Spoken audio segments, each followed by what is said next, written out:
Welcome to the Traveler's Blueprint. Start designing your next adventure. Welcome everybody to this month's and the very first episode of Travel Around Table. So today we are joined with Palumi. If you want to go and give your contact information, where people can find you. Oh, absolutely. Hi, everyone listening. My name is Palumi. I am based in London, and you can contact me majorly by Instagram. That's where I kind of camp at black.kintsugi. You can get me on the website too as well, www.blackkintsugi.com. So yeah, that's kind of me. All right. And Kirsty and Christine. Oh, hi. Where can... So where can people find you? I'm Kirsty, by the way, and that's Christine. Yes. We are doing the Instagram handle on airplane mode, and we have a blog for travel website and travel advice, things like that. www.onairplanemodetravels.com. So we're going to be putting that out more, and we're really excited about, taking things into a different spot. Yep. Christine? Yeah, I mean, that was pretty much what you said. It's on airplane mode __. But yeah, that's where you can find us if you need any tips or LGBT questions. Yeah, and if you're a fan of the Traveler's Blueprint and you've listened to our podcast for some time now, you've already familiar with both Palumi and the On Airplane Mode couple. So you can, if you haven't checked out those podcasts, they've already been released. Now, the only one that hasn't been released yet is Joshua here. Joshua, who are you and where can people find you? I'm Joshua from Bigger's World is my brand and the handle on all the social media networks. And tiredofworking.com is my website. And basically, we're all tired of working, so I try to teach you how to stop working and start traveling the world. Yeah. And you have a ton of travel content from ebooks and blog posts, and you really just flood the internet with travel content. That's kind of your as much as I can. Yeah. So if you're listening to this now, we've kind of assembled because we all sort of have different backgrounds, but at the end of the day, we all love travel. And so what we want to do is just have this open forum or this open discussion forum where we just kind of get together and we bounce ideas off of each other and we learn about the world together and we explain what it is we have going on and our different experiences. And I don't know, as travelers, learning about diversity and culture and race is one of the best parts about exploring these new places. And, from the architecture and the food and the cultural customs, they all offer new things to sort of broaden our horizons and bring us closer together in this globalized world. And so that's what we're going to do today. And that's what we're going to kind of do moving forward. Each episode will be a different topic from one of the panel members will pick and bring to the table. And then each of us will kind of take turns bringing it down and adding our experiences related to that topic. And Elliot, I know we kind of went over this before, but we're a couple of white guys that grew up in suburban America, and so we didn't, I don't think, realize how diverse the world was as like naive children. And nor did we realize how privileged we were. Right. And so we went through life to this point, and now we're more educated and we have this understanding of the world and how it works and how different it is. And we want to learn more. And there's probably a ton of people just like us, or there are a ton of people just like us who grew up the same way we did. And we have the experience to maybe offer a new route for them to learn and understand how the world works. So that's kind of where this stands. It's a work in progress. So if you're listening to this, just, bear with us as we kind of settle down into this format and everything. And we really hope you enjoyed. I think we're going to produce something really valuable to the people here. So, I think that's it for my introduction. Elliot, do you want to add anything to the intro? I will just say that our topic today is going to be related appropriately to COVID-19. Yeah. So we've all had a little bit of time to prepare and look at how travel has impacted us individually, how it's impacted travelers as it stands today. And we'll near the end talk about how travel will forever change in a COVID-19 world. Yeah. So coronavirus has essentially put a halt to all of our lives. I mean, we, as travelers, I'm sure all of us had something planned in 2020 that we were going to do and we were looking forward to doing. And I know for me personally, I had a 16-day trip that I was going to take my 2-year-old daughter on and my wife on. And that was going to be our first time abroad. And we had this beautiful trip planned where we were going to fly into Venice and go down to Florence and Rome and the Amalfi Coast. And it's gone. I mean, that entire trip has been refunded and it no longer exists. And so all of that planning, Bob, I feel so bad. All of that planning is just gone. And so, and I'm just one person throughout, not throughout the entire planet who had things planned. And so everything's just been thrown upside down. Palumi, do you have anything that you want to share? Do you have any experiences that were kind of thrown into a whirlwind now? Oh, yeah, absolutely. Right now I'm doing my PhD and I was kind of coming to the end. I'm kind of coming to the end of where I was because of disruption. The lab had to close. So that's a bummer. But this big celebration was me to actually do like a 1-year backpacking. So I was meant to be doing 6 months in Asia, 3 months in Africa, and then 3 months in South America. But yeah, that no longer exists for now. It's been pushed back or pushed forward. So yeah, that was kind of like my big thing that got cancelled. So I just have to hopefully settle for staycations. It's not Asia, but it is the British countryside, and I just have to be grateful for that for now. Do you have any idea of when you think you're going to go or plan for the future? Let us know because we want to come with you. Yeah. Let us know. Please come along. But that trip sounds amazing. Honestly, it was meant to be this epic. I'm done my PhD. We're here. What was the question? When do I plan to do it? Probably next year. Hopefully, if there's a vaccine, if the vaccine is needed to go to these places. I think those are kind of the big question people are asking. Like, when you go there, do you have to quarantine for 14 days? I don't want to go to anywhere right now and have to stay in a hotel for 14 days. Do I have to quarantine when I do come back? That's like a whole month. So those are kind of the big questions that until things kind of like settle down, can't really answer it, to be honest. Yeah, that seems to be the biggest issue is like it's so unpredictable. There's just so many unknowns. We don't even know when we can go to whatever normal is going to be. I know for U.S. travelers, if you want to go to the EU, you cannot go to. However, as Britain, is no longer in the EU, you can fly there. However, if you do go there, you have to be under a 14-day quarantine before you can travel within the nation. And then you would have to look into individual countries throughout Europe on whether or not after your 14-day quarantine, you can move on and travel throughout Europe. I don't know. I'm not even bothering. Is anybody trying to travel at all right now? I mean, we definitely want to. The thing is, I think the same goes for us. We don't want to be stuck in another country. That's scary. So I think right now we're trying to focus on domestic traveling and seeing, making it our aim to, still promote responsible and safe travel. Because it's a bummer. Like, it's a shame to think that travel is not going to be what it was. So I think now it's just, adjusting to this new normal, as everyone says. So. Right. Yeah. That's a good point, promoting safe travel.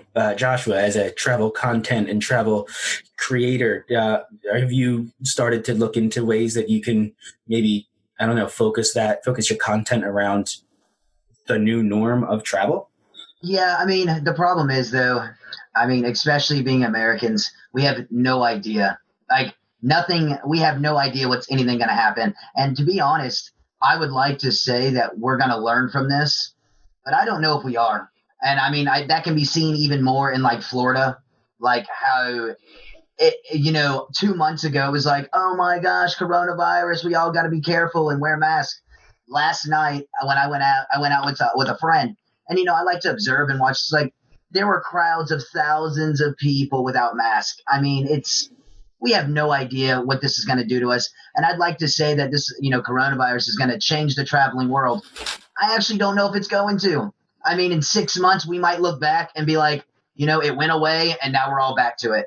Right now, the biggest thing for people, what you should be doing right now is researching. If you're a travel blogger, this is a perfect time to get your brand out and to do work and just really buckle down and get your stuff out there, because in 6 months, traveling's going to happen again. It's not like traveling can just disappear and everyone's like, oh my gosh, it's gone. It's going to come back just like everything else does. And right now, I think that's a good idea. Domestic travel, I think in the U.S. is going to explode. Me and Bob have talked about this before. I think road trips in the USA and in the U.K., like road trips in your home country, are going to explode with popularity. So, I mean, like me and Bob have a couple ideas on like some travel ideas on like, I did a 50-state road trip a year and a half ago where I did all 50 states. And, I think that's going to be something that a lot of people are going to try to do. And it'd be really, really cool.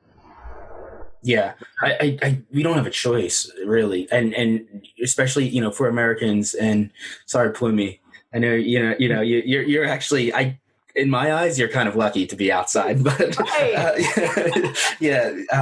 Again, with you.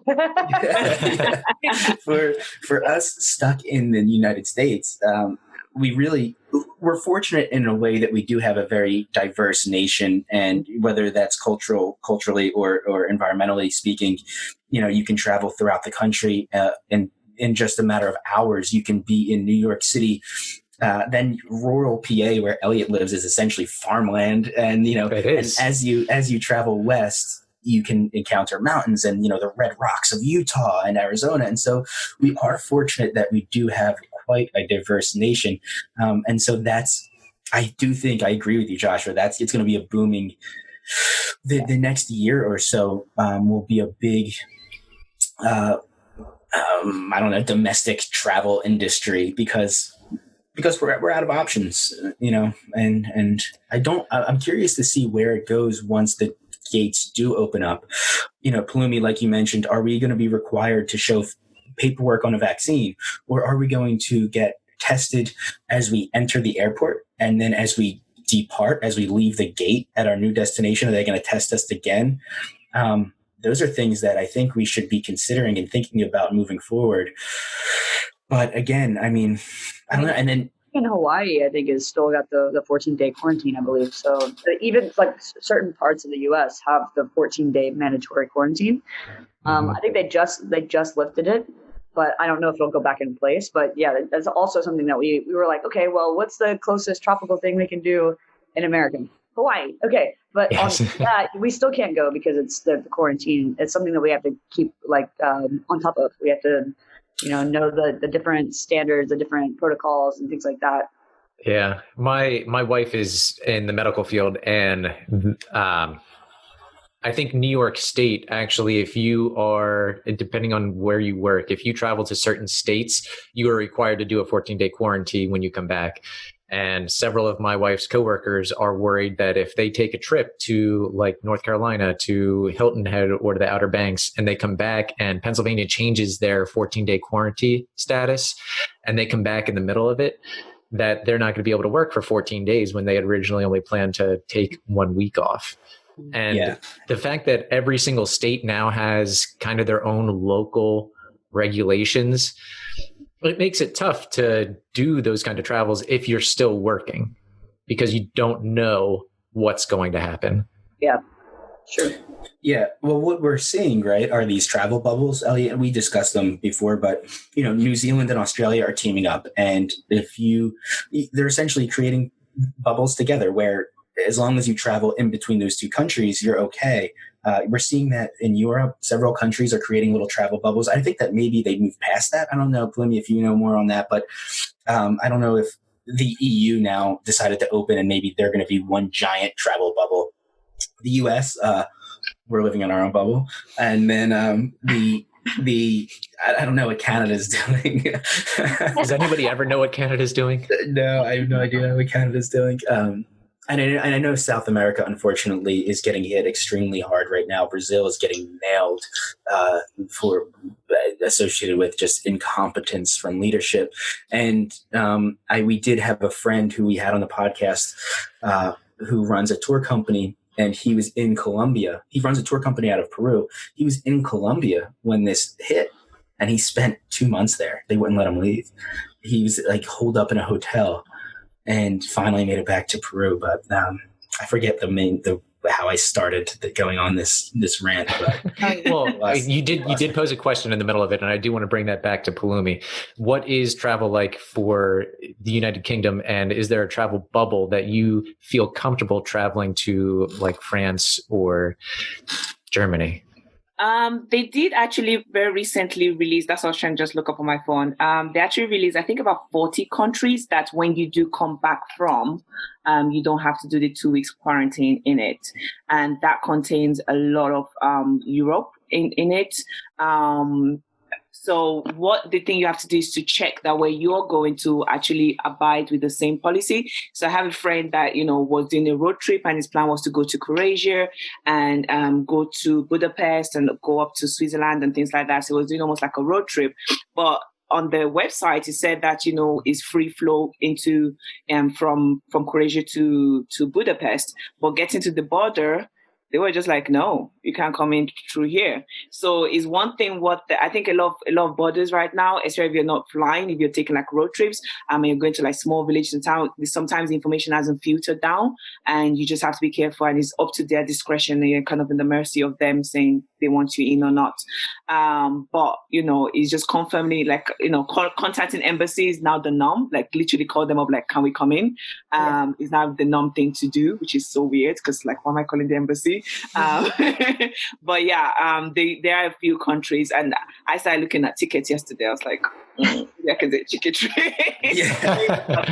Is that for everybody else? Everybody else checking online? Oh yeah, like constantly, right? Like that's like my hobby now. I'm like, oh, let's see what flights are, even though I know I'm not going anywhere. It's like window shopping. Flights are like $75, but I'm like, I can't go. So yeah, is anybody attempting? So it's my plan is to not travel. Like I'm just gonna suck it up and just accept the fact that I can't do it and not try to go anywhere. Because of clarify that, because you are going to go some places, but you're not flying anywhere.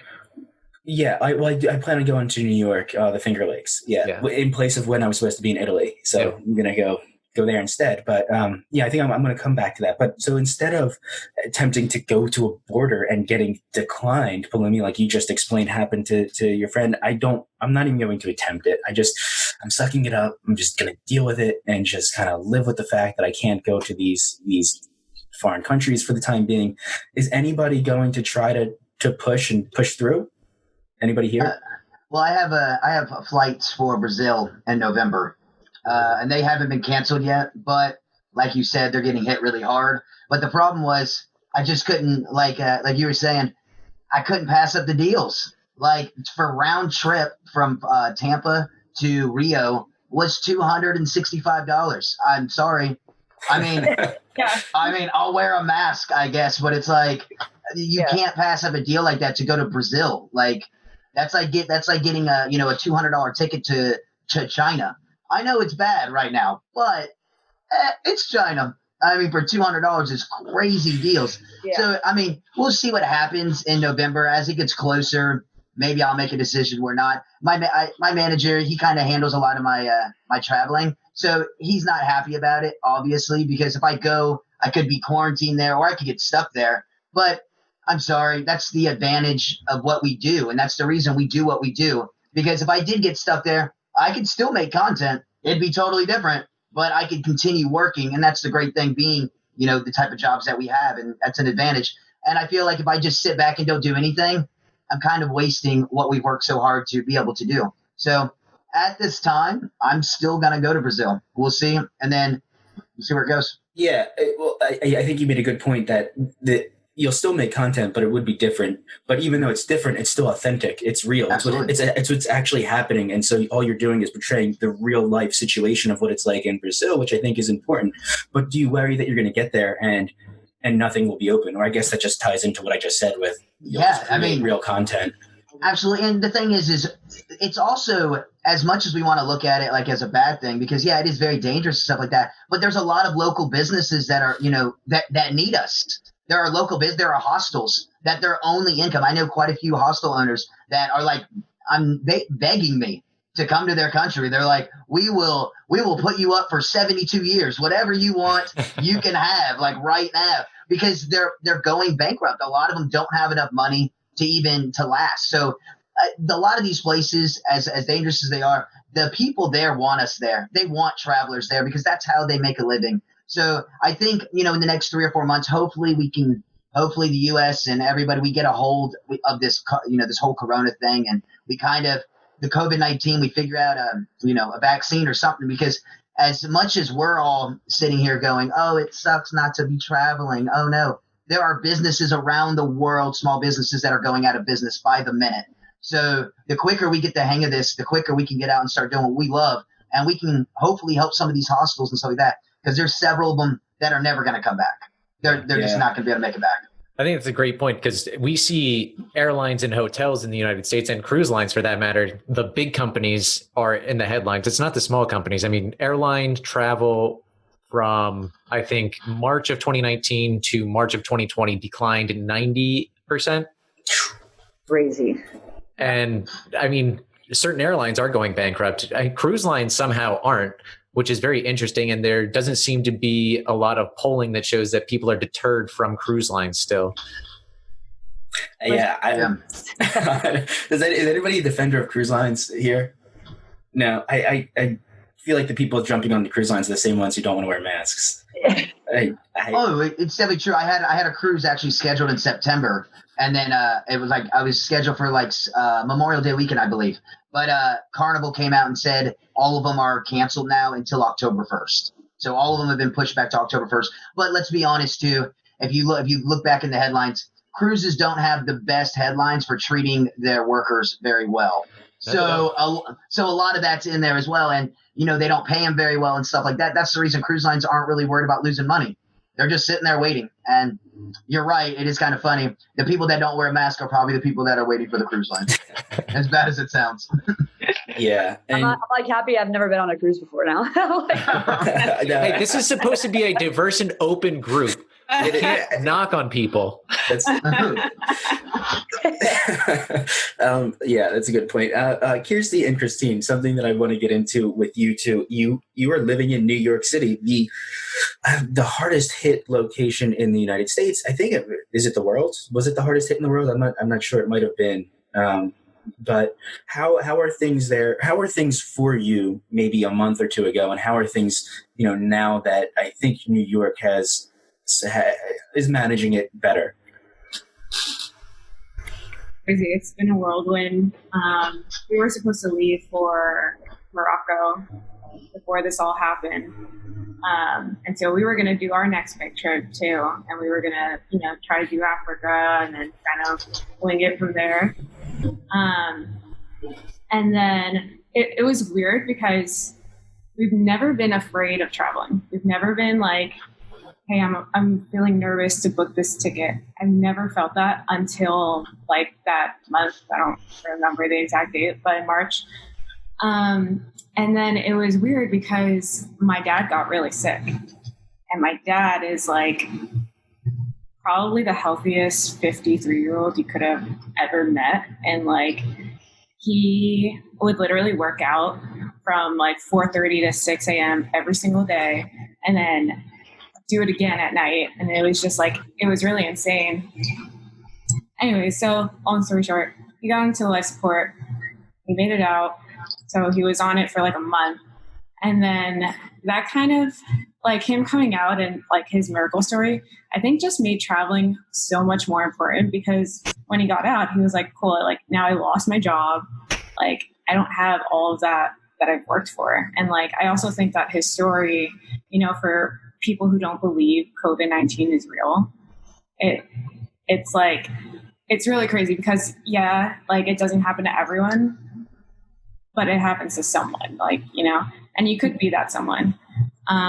So I feel like for us, it was like just dealing with that all. And I still think like, even though it personally affected me, I'm not going to stop traveling. Like, I think just because of his experience, I think it made me just appreciate everything so much more. Yeah, well, I'm glad he's doing much better.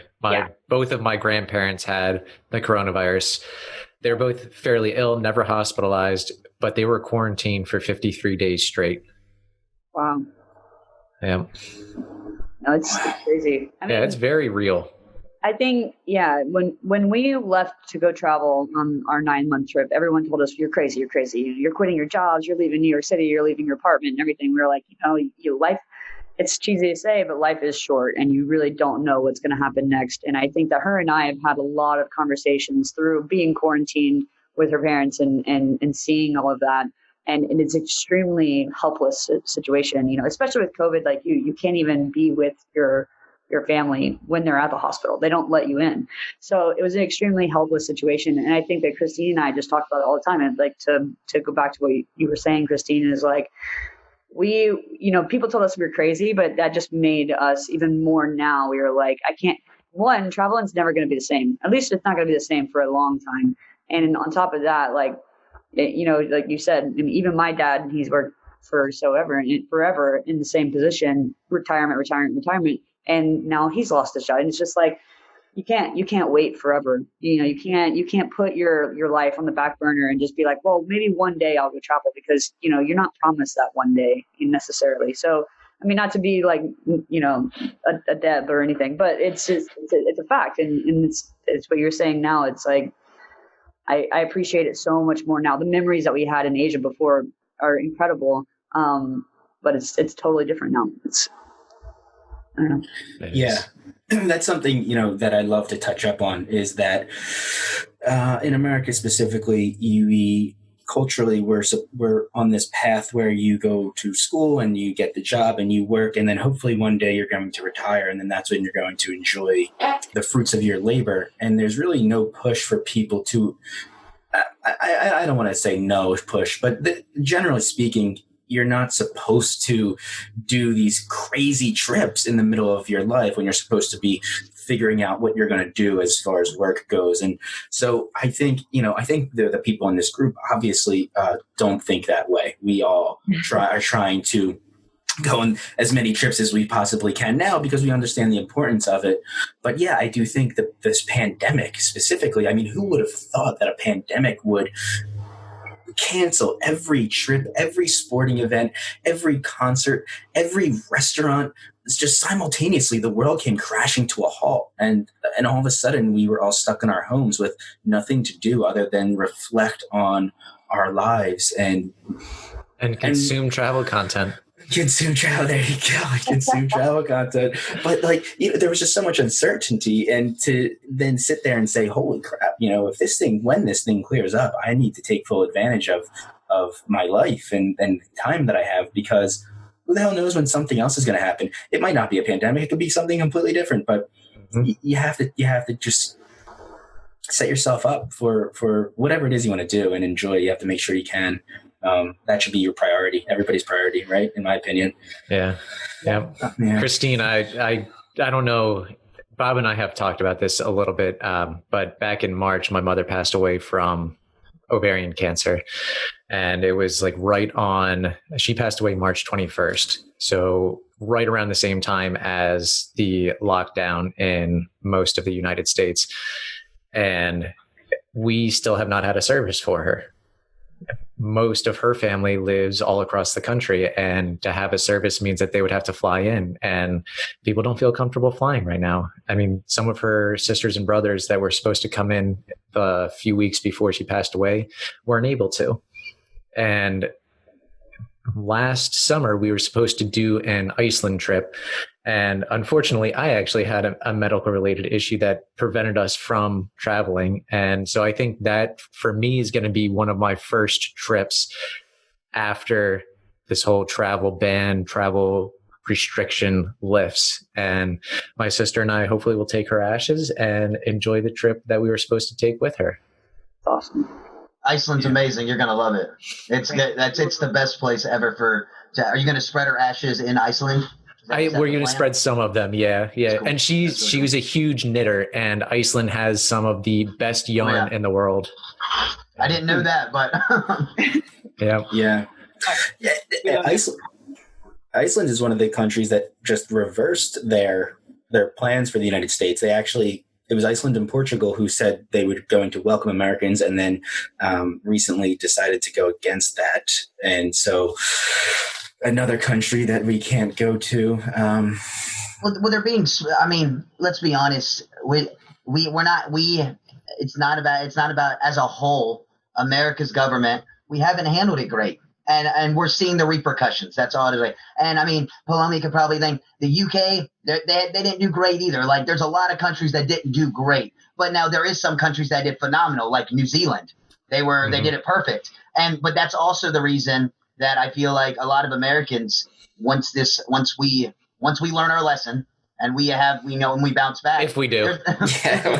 That's optimism right there. But it's going to be things like, there are going to be people that want to go to these countries like New Zealand and Australia and stuff like that, because I mean, you don't know if you're going to get the chance to, like you said, we don't know that this pandemic's a wake up call for us. It's a big time wake up call. And I think everybody that's on here has probably noticed little things like, when you're traveling, and you're staying in hostels and stuff like that. Wow, did I not take precautions? Like, I never use sanitizer. I did. I mean, it's like you just walk around and it's like, oh yeah, that's probably clean. We're good. That's clean. But I mean, it's like traveling for me is definitely going to change, because just the amount of precautions that I'm going to take. One of the big ones I've noticed is like when I go to the gym, I wear a mask, right?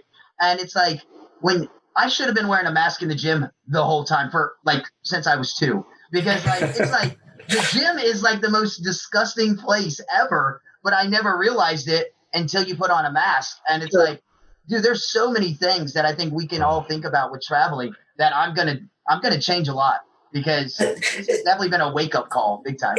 Airplanes are gross. They're so gross. But we've talked about that so often. New York City is selling hand sanitizer like $20 a pop. I'm like, okay, hold on. I can't even be sanitized, because it's like, what? Like, I gotta get here to be able to get sanitized, because that's expensive. Like, I can get a flight to LA right now for $20, but I also can get a bottle of hand sanitizer for $20. Yeah. Well, that's priorities. Yeah, right. I'm gonna take LA. what Joshua said about being able to go to Brazil for $200 when it's normally like an $800 or $1,000 flight. Minimum. All of that extra money that you have, you could buy your own like hazmat suit. Wear that there and enjoy. Showing up in Brazil, like. Just walking around like Darth Vader. I mean, you'd probably get a lot more followers, because that would be a very interesting channel for sure. It would. I mean, you're talking about content, like you can make good content that has that for sure. So, do you guys remember the show Monk? Yes, yeah. Tony Shalhoub. He was a germaphobe, right? Absolute germaphobe. He was way before his time. Absolutely. Yeah. That's what everyone's going to be like now. Yeah, that's true. But I think, sorry, to be honest, I think like when you go into these places, we are kind of the dangerous one, if that makes sense. Mm-hmm. I remember my friend said it they went as a group. They rented a camper van, which I think is epic. That way you're kind of like in your own little bubble, and they just kind of road trip it. But when they went to local places, but no one was wearing masks, because they had Croatia, the death rate was like in the hundreds. So places like that, we are the dangerous people, if that makes sense. So I think thinking about it that way, you're almost safer going to those places, in the grand scheme of things, rather than staying put. Yeah. And that's very true. I mean, that's the whole reason we wear masks. Masks are to protect other people. Yeah. The mask only protects you a little bit, but it protects other people more so. Mm-hmm. And the travel is the same way. When we travel, as Palumi said, we are the one with the potential to spread the virus. And if we don't spread it, we're the ones the potential to bring it back. So the people, I mean, that was the whole reason for the lockdown, right? If you don't have people making contact with each other, there is a much less risk of transmission. Yeah. So much less that it almost could have stopped if every single person stayed at home for 2 weeks. Yeah. But that's not real. That's not the world we live in. Well, and it's also like, let's be honest too, since we're talking about the whole travel thing, it's like, and Palomi, this is a great one for you to like, because you're looking in on us because we're all in America. Like we had an Armageddon. Like literally, first it's COVID-19, then it's the protest, and then it's everything. Like it's just from you looking in on us, it must be really intense looking in on us because it's like Armageddon occurred in the U.S. and oh man, it's taken the United States it's just thrown us all out of whack right now. So like, how does it look from your angle looking in on us and traveling? Like, do you think people want to come to the United States right now? Do you think it's a hotbed or probably not?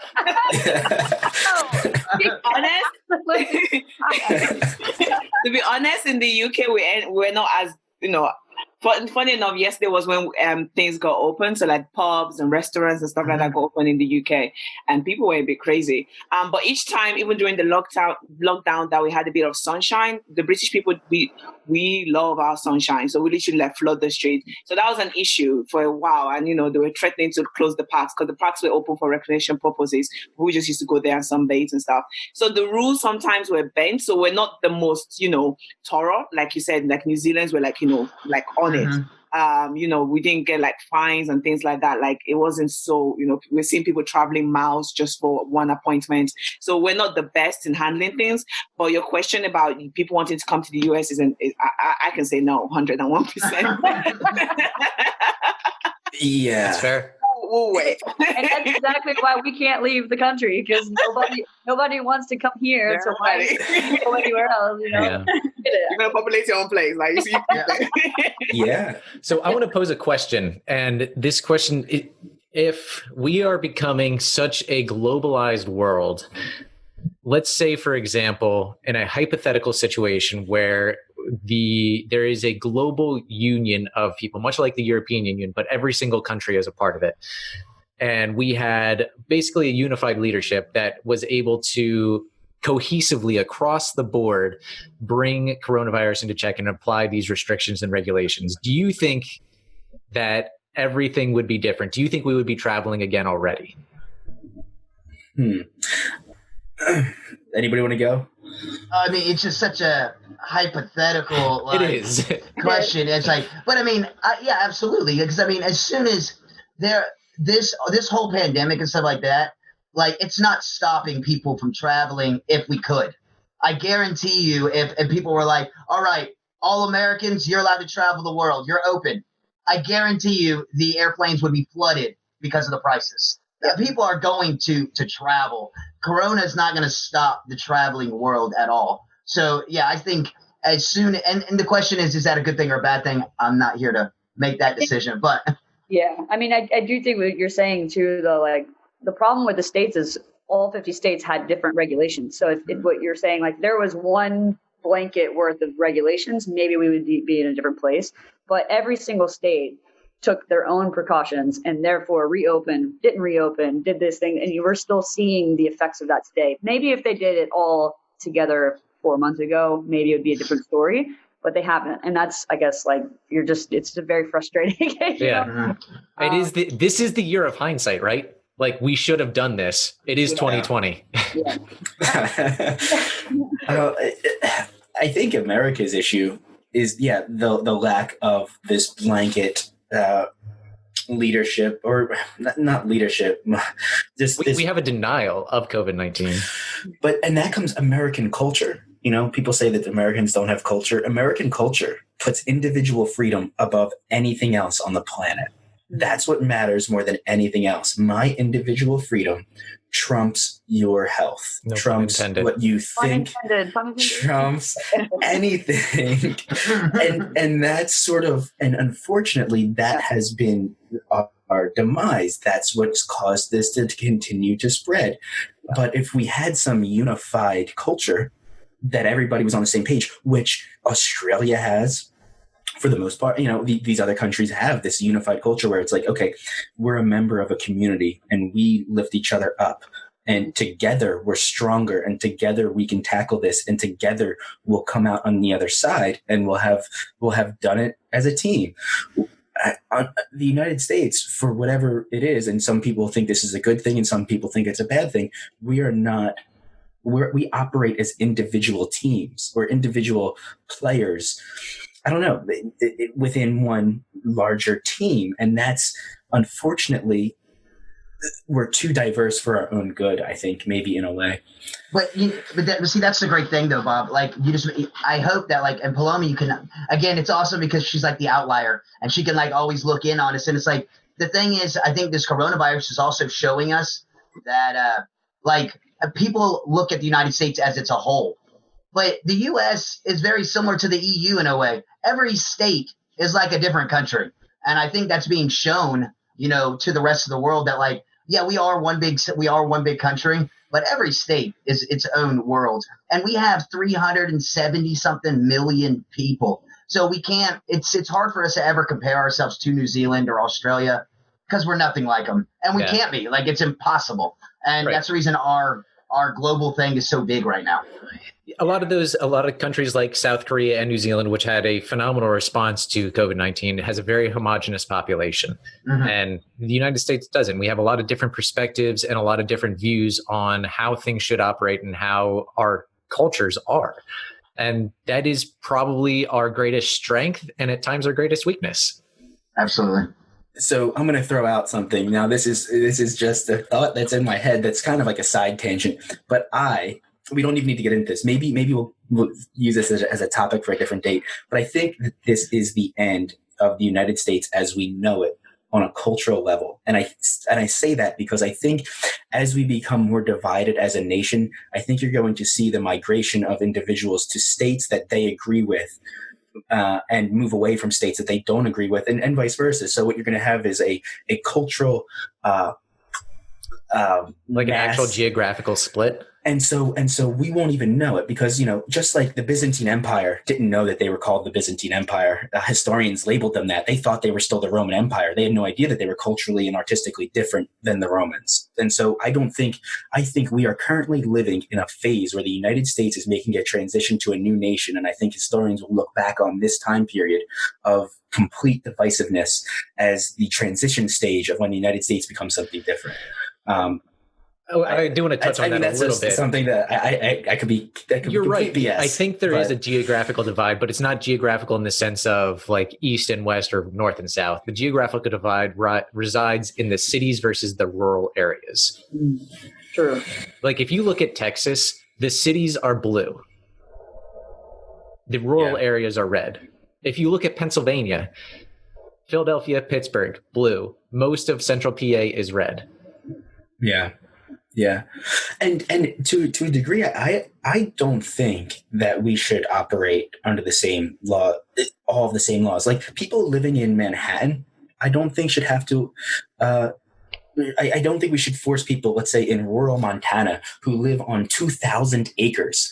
Those people, should have more guns, because they're living on 2,000 acres by themselves and they might need them. People in Manhattan, I don't think should. And so I'm all for having different 2,000 square feet versus 2,000 acres. Yeah, exactly. And so because we are so diverse, I don't think we should, I don't know if a blanket set of laws would work. People in rural America are so different. Everything about their livelihood is completely different from those living in Manhattan. And so I don't know. We're too big for our own good in some ways. Yeah. But I think a blanket set of laws that then you do have your state and local regulations beyond that. Yeah. I feel like we got off on a little bit. We did. But I do want to transition into how we see the world post COVID-19, not in the sense that COVID-19 is over and we're back to normal, but in the sense that COVID-19 will probably always be around to a certain degree, much like the Ebola virus and AIDS is, but it impacts everyone. So there is an article that the Washington Post put together back in mid-June about how travel is going to look. And I want to see if we can talk about some of these and then also see if we can come up with some ideas that we think travel will be different. So I will start it off. One of the first things they talk about is expecting fewer crowds and just less people at all attractions and tourist destinations, which is kind of a no-brainer. can't travel. Can't be Yeah. there. But does it go to say, not to say that we are suggesting it, but if you are a pioneer that feels comfortable traveling right now and you feel safe doing it and you're willing to put in the time to do the mandatory quarantines if necessary, you won't have to fight lines. Well, and that's kind of the reason that I haven't canceled Brazil, to be completely honest with you. Like, Brazil is an amazing, amazing country. Could you imagine going and seeing the statues and everything without lines? Like at 2 p.m. How amazing that would be. Imagine going to the Eiffel Tower and not being, in a line 3,000 miles back. Like, it would be phenomenal. So I think right now, again, I'm not saying, run and go and travel. However, if you're one of the first people to start traveling when this slowly starts to, dissipate, you can really see some awesome things. I mean, I guarantee you there's no lines at the Great Wall of China right now. Guaranteed. It is a once in a lifetime opportunity to travel this way. Well, yeah, it's kind of like even the Brooklyn Bridge here. Our friend's a photographer, and he went out and took pictures, and it's literally just a ghost town. Or it was. Now it's kind of like getting back to the speed. Yeah, but before it was just a ghost. You would have to wake up at 4 a.m. to get there at 5 a.m. to make sure that there's no people there. Now it's like you can go at 2 p.m. after you've had your lunch, take your lunch with you. I don't know, but there's not anyone there, or it was. So it's interesting too, because you go to Times Square. Now it's kind of getting back to what it was, but it was, I don't know, you've never seen Times Square empty ever. Like, no one has ever. And so seeing it in a different light, like you were saying, there's no line, there's no people, there's no nothing. With content creating too, especially like with content creating, that's gold for us. You don't have to edit people out. Cool. Like, that's great. I don't know. It's interesting, but I do get curious how it's going to be when things do reopen. Is it going to be even worse lines? Is it going to be even more people because people have been staying at home for longer? I don't know. Is it going to be like reservations, like how people are fully booked for tattoo appointments or fully booked for that? You have to wait 3 months for this to happen. Is it going to be like that if we want to go to Peru or we want to go to Machu Picchu and there's like, a select few people and they already have them? So true. I think that's exactly what's going to happen. I think we're entering the world of reservations, and I think that a lot of these historic sites like Machu Picchu and maybe like the Roman Colosseum that already have issues with over tourism might take this opportunity to realize that they can scale things back, which in turn would only help conserve these sites for additional travel, for prolonged, sustainable travel. And so I do think that this is, if I was someone who oversaw the tourism of these sites, I might consider that as a possibility because it is feasible. Like, you kind of realize that it is feasible because you're being forced to operate with reduced capacity, and you might not get as much money per year, maybe, but I don't know. Yeah, you probably raise ticket prices so you don't lose out on money, to be honest. But I do think I think the reservations is a big one. I can see that going into kind of leaching into everything because we already have to deal with it with the Colosseum and Machu Picchu, but and then places like the Vatican. But maybe it'll just encompass everything that we do now. Yeah. So what you just touched on right there is one of the other items in here about prices. Since people aren't traveling as much, are prices going to increase? Are costs going to rise because there's not a huge number of people coming? So you have to. It could be either look for right now, like you go on Skyscanner and you could go to Nashville for $13. Like, I can go to lunch in Nashville and I could go see my sister for lunch. Like that, it's cheaper for me to go to Nashville than it is to go into New York City on the subway, and it's either like, it could be very cheap because it's wanting to bring people in. You're wanting to like convince people. That's why you go to all the stores right now. You go to Zara, H&M, all these places that they have like blowout sales because they're trying to bring people back in. Or are they going to wait until people start coming back in and they're like, just kidding, and it's like 300 times more expensive because now you're back? I don't know. It could go either way for sure. Yeah. I'm on the other side from you, Bob, actually.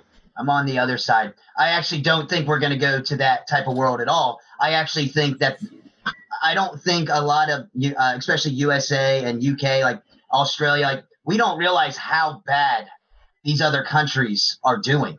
Like I have friends that are down in Peru, and they're begging people to come. They have no money at all. So I feel like a lot of these places like Machu Picchu, they're gonna open the doors and they're gonna allow every single person that wants to come to come. And I think it could actually be, it could be opposite. It could be like such an influx of craziness that it could be the Wild West for a good 6 months when all these places reopen. A lot of times because it could go a little crazy. That's an interesting point. Yeah, I could see that happening too. Yeah, the desperation for tourism dollars could force these places to just let anybody in or let as many people as they possibly can get in, because obviously they're going to be behind on revenue for the year 2020. I mean, it's essentially shot. They're not going to make their money back at this point this year. So yeah. And Greece is I have a friend that's heading to Greece in September. But Greece is doing a very unique thing, the way they're kind of handling it. Like if you come and you have to pass like some type of inspection when you get there. And once you get there, though, like if you did get coronavirus, they take full responsibility, and they will like pay all the medical expenses. Like there are a couple countries over there in Greece and stuff like that. They're doing a few different things like that to get their tourism, because people I feel like people didn't realize until this happened how much tourism affects every economy around the world. And I mean, Greece is a beautiful country, but they have no money. They're going broke. So they're begging for people to come over there right now. So I think, well, you are right in a way. Like this is going to be a travel transition. Huge. This will change the traveling world forever. But do any of us really know what 2021 is going to look like? We really don't, because I guess what? When 2019, I remember myself sitting in December of 2019 going, 2020 is going to be my hustling year. Yeah, I'm going to do it. It's going to be amazing. I'm going to, see like, honestly, I planned on going from 119 countries to seeing all 197. Like 2020 was going to be the year that I was going to do the final, like 56 countries. And yeah, that's not happening. And then instead you get murder hornets. yeah. We have some in our backyard right now. What? They have made a nest. No, you don't. No, Yes. you don't. You don't have murder hornets. The murder hornets? What? They're like this big, aren't they? Yeah. No, I don't believe Yeah, it. they're cicada killers. No, they're different. They're different. Cicada killers are different. They're the same Big. size. They're big regardless. No. Yeah, Murder the hornets- ones we have are this big. I don't like it either way. This big. No, I'm good. I don't want to see it. Yeah. Yeah, so I mean, this is the 17-year cicadas, right? that's true. Yeah, so I read about those. I mean, again, we're going to kind of divert, but like that's a huge issue in Africa. But I didn't realize that they migrate across the African continent and then they fly out into the ocean. And what happens is they die off. They can't make it across the ocean before they get to the United States. Why do they do it? Just They want to travel. They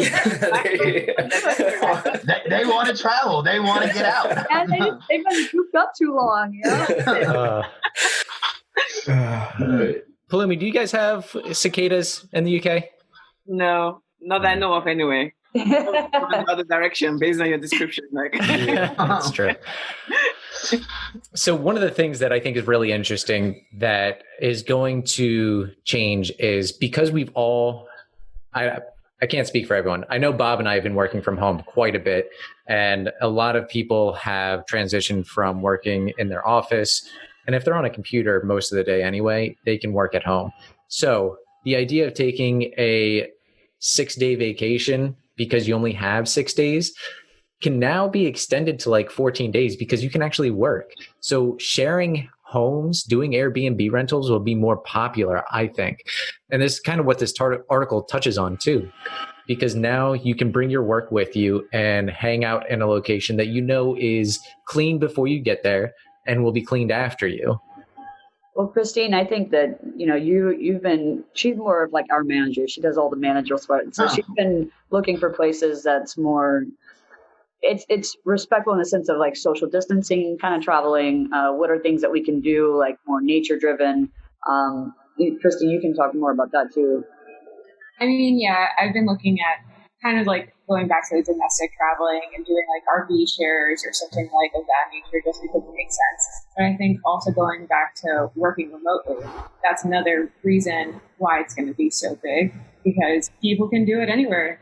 Like, you realize you don't have to go to your office. I also think like maybe, Manhattan, forgetting the word, just like apartment buildings won't be that expensive anymore because there's not a reason for it to be this hole anymore for people to go to. It's not, it's not the financial district anymore. You can do it anywhere. Yeah. Yep. I didn't even think about that it'll change housing markets. That's interesting. Yeah. Wow. It'll change everything, honestly. Yeah. Aren't we so lucky to be part of this major transition in world history? So lucky. So lucky. Well, you touched on like remote working, and I was reading a couple articles on like work productivity. I think that's another thing is too, working remotely is not for everybody. I know a lot of people that they were so excited to get back into the office because working remote takes so much discipline. Like, I have literally 70 reminders on my phone that go off every day to keep me on track. Like, working remotely is hard. And I think a lot of people that, it was kind of cool for like a lot of the United States kind of got thrown into it. But so they got like their little taste of it. But I think a lot of them are like, I don't want to do that at all. Yeah. Because, you have no structure. Yeah, I think Christine and I we talked about this yesterday. We're totally on opposite sides of the spectrum. I procrastinate. Like, if I'm working from home, I'm probably not going to do it for 4 days. Like, I'm not going to do it. She's the kind of person, she works for 18 hours. She can't separate herself from like work. So it's like opposite where, I don't know, like. It's like, I like the office space because I feel like I can leave work at the office. And when I come home, I'm just like, cool, I don't know you. I can do whatever I want. Yeah. Christine, you and I are the exact same. If I have a computer in my house, I will continue to work until I have to fall asleep because I know work has to be done. I can't separate it from my living area. Mm-hmm. And especially now you have all this time. Yeah. It's bad. It's bad. Companies know. They know that you not only have a laptop, but you have your hand. Your phone is in your hand. Like, and they know you're at home or hanging out somewhere. Like, you can answer this email right away. Yeah. So it's all times of the day now. So it's Yeah. So Palumi, you said in the beginning that you were working on your PhD and that the campus kind of shut down in the middle of that. Have you been able to work on your PhD at home? Yeah, because luckily I'm in my final year, so I'm been writing my thesis, which some days are quite motivational, and other days just like, okay, can't do this. But the bummer was literally the lab work. So I work with fruit flies, so they I've lost some of them. I've had to store some in like a garage, and my supervisor kind of look after them. So yeah, so it's probably backtracked me a good 4 months. Because I have to restart everything, start, amplifying them back up again once the lab open. But yeah, that's kind of the impact I got. But I was able to get some writing done, so not all lost. Good. Yeah. All right. So before we close, one thing that I want to do is I want everybody to I want to hear where the first country you're going to travel to once you can travel. I'm just curious to hear what that first one is for everybody. I don't know how everybody's screens are set up, but Palumi, you're kind of on the bottom right from me. So I think I'm going to do Palumi. We'll just start with you, Christine, Kirsty, Joshua, and then Elliot. You can give yours. Okay. First country. Does it have to do with safety or just like literally anywhere? Just Anywhere. What food do you miss? What culture do you miss? Where do you want to go? Where's the first place you're going to go? To be honest, I just imagine myself in paradise. So I'm just thinking Bali, just green, lush, just, you think I want the hustle and bustle because it's been so isolating, but I still want that in my own terms, if that makes sense. Yeah, but yeah, makes sense. Yeah. Bali will be it for me. Okay. Christine, where are you going? A hard one. I feel like this also goes to my bucket list. I mean, there's not just one place. I want to go to so many places, but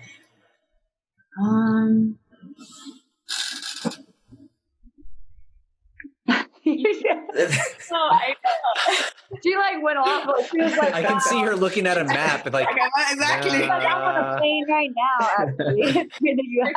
Am I going to win this trip? You don't have to go there if you change your mind. I would do Iceland also. all right. Good one. You love it. Yeah. Kirsty, what about you? Well, she said it before, we were going to go to Morocco before. We were going to do Morocco, Egypt, Jordan, Cyprus. That was kind of our route, and then make our way more east and end up in Sri Lanka. We just have this whole plan. So I guess if I could have it my way, I would continue that plan. Maybe start in Morocco and do, all those countries. I mean, they just seem so majestic and beautiful to me. So I don't know. That's what I would probably start if it was safe. Yeah. I would love to go to Casablanca just because of the movie. I want to go to Chefchaouen. I can never pronounce that city, but it's the blue city in Morocco. Everything's painted blue. Yeah. Yes. Yeah. It's beautiful. Everything I've seen of it is just stunning. So I don't know. Yeah. Sorry. Joshua, what about you, man? Excluding Brazil, because I think you bought that more on the cheap flight. Well, mine is kind of like a little different than the three ladies because they're looking at it more like paradise and stuff like that. And then with me, it's like I'm still on the race to 197, and I've been to 119 countries now. But what I've noticed with all of this craziness that's happening is there are certain countries I haven't hit that I need to hit now, because with our politicalness and everything going on, there might not be an option for me to hit those eventually. Because like I have a British passport and an American passport. However, neither of those passports, they both were like award winning about 5 years ago. Now it's not quite the same anymore. And it's like, I haven't hit China yet. And honestly, I would probably go straight to China and go throughout China and knock it out, because that's a country that, first off, we saw what happened. I mean, the whole COVID-19. And the more our politics get interesting in the U.S., I don't know how long some of these countries are going to allow, American travel and whatnot. And it would just really suck to like get to 196 countries and not have hit China. That would be really, really bad right there. But Yes, it was. I think, with coronavirus, with Hong Kong, I think I agree with you, man. China's one that you want to go to sooner rather than later, because I don't know where the future is going to be headed with tourism there. Absolutely. Yeah. Elliot? Yeah. As I mentioned earlier, it's going to be Iceland. So Christine and I are taking a trip together. All right. Palumi, I'll go with you to Bali. It's okay. Come on, girl. Let's go. I feel like Bali is actually like, I don't know if any of you guys have noticed, like on Instagram and whatnot, Bali is probably the one country that's getting more talked about than any other country. Like every influencer, every blogger, it's like Bali every day when I go on Facebook.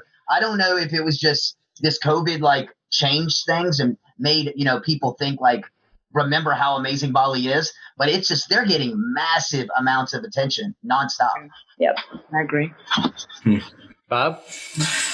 Italy. I want to pick up where I was supposed to be. Yeah, I want to go to Italy. I want to take my daughter there and hand her a gelato and a slice of pizza from Naples. And yeah, that's where I'm going to go. Yeah. So one day, everybody, we'll be there. Yeah. One day. So, all right. I think that concludes this very first Travel Around Table episode. I loved it. I thought it was great. I'm really looking forward to this moving forward. So if you're listening to this right now, Palumi, you can follow at Black Kinstugi, Kirsty and Christine on Airplane Mode, Joshua on Bigger's World, and our Elliot and I on the Traveler's Blueprint. We all have Instagram, Facebook, YouTube, so we're all over, and this is kind of what we're doing and what we enjoy doing. So thank you, everybody, for joining me today. Really appreciate it. Yeah, it was our pleasure. Yeah. So tune in next time.